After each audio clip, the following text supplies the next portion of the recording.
And political parties have had to contend with indiscipline by truant members, despite the law providing for a mechanism on cracking the whip.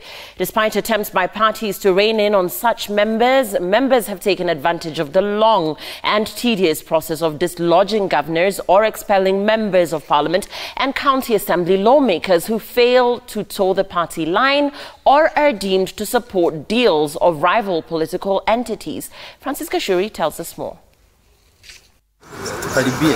The Orange Democratic Party is embroiled in a bruising battle with two of its members that it once expelled and forced to seek fresh mandate from the electorate. The ODM disciplinary committee chaired by Fred Athwok recommended the expulsion of Malindi MP Aisha Jumwa and Hamsambweni counterpart Suleiman Dori for openly backing Deputy President William Ruto's 2022 State House bid. The Orange Party's National Executive Council endorsed the decision. ODM is a party that knows what it is doing. It knows its rules, it knows its procedures. We understand the constitution. We are the home of the biggest brains when it comes to constitutionalism. But as ODM National Governing Council prepares to meet at the end of this month or early next month, Jumwa and Dori are spoiling for a fight, contesting the process of their expulsion. We never appeared before a disciplinary committee at ODM. We appeared before an individual. Na hiyo story ilichukua like 2 minutes.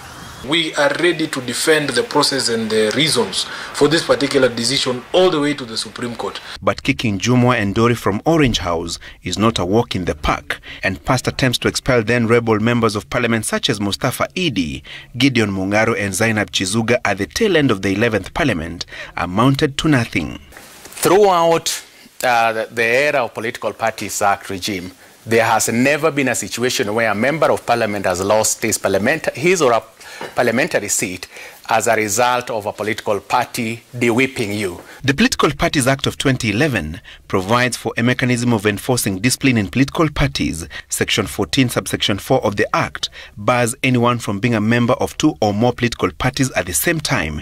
Section 14, subsection 5 of the law providing a list of circumstances that could trigger one's removal from a political party. These include a member of a party forming, joining in the formation of, advocating and promoting the policies of a rival political entity. Should the ODM Governing Council agree with the National Executive Council, Jumwa and Dori will be on their way out of the August House, but the duo's lawyer disagrees. You do not need to have gone to any law school to realize that ODM is exercising wanton violation of our constitution and their own constitution and returning us back to the Okikio Mayos days. Jumwa and Dori have settled on Murkomen for legal representation, a move seen as a mischievous way of ridiculing ODM for attempting to kick the duo over their support for Ruto. I dare Murkomen to step at Orange House on the day when the NGC is meeting. We will arrange a warm welcome for him. Should the ODM NGC resolve to kick Jumwa and Dori out of the party, it will communicate the decision to the Registrar of Political Parties in writing, who in return must strike them off the party register within 7 days. The Registrar will then communicate the decision to IEBC and subsequently the Speaker of National Assembly for the duo to lose their seats and fresh polls held in Malindi and Sambweni constituencies. But the 2 members of parliament can contest the expulsion at the Political Parties Dispute Resolution Tribunal and pursue their rights all the way to the Supreme Court. I have also come to across people who are saying that party discipline is important. Political parties are like private members club. You don't like it, you quit. That is not the case. It's not a question of why don't other people quit and leave my 2 clients to remain in ODM? Why is it my client who should leave? They should be the ones who are leaving, because political parties is not a private member club. It's a public entity funded by public resources. Of course, these members of parliament will try and milk their stay in parliament as long as they can. But I can assure the members of ODM in Sambweni and in Malindi that they should be preparing for by-election. It doesn't matter if it takes us a year and a half in the courts. The process of their expulsion likely to drag on, possibly even till the next general election, defeating the very purpose of cracking the whip.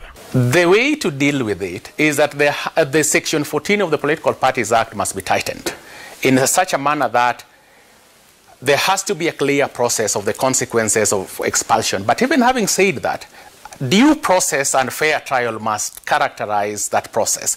The two lawmakers, in the meantime, though members of the ODM Governing Council, will not be allowed to attend the meeting that will determine their fate.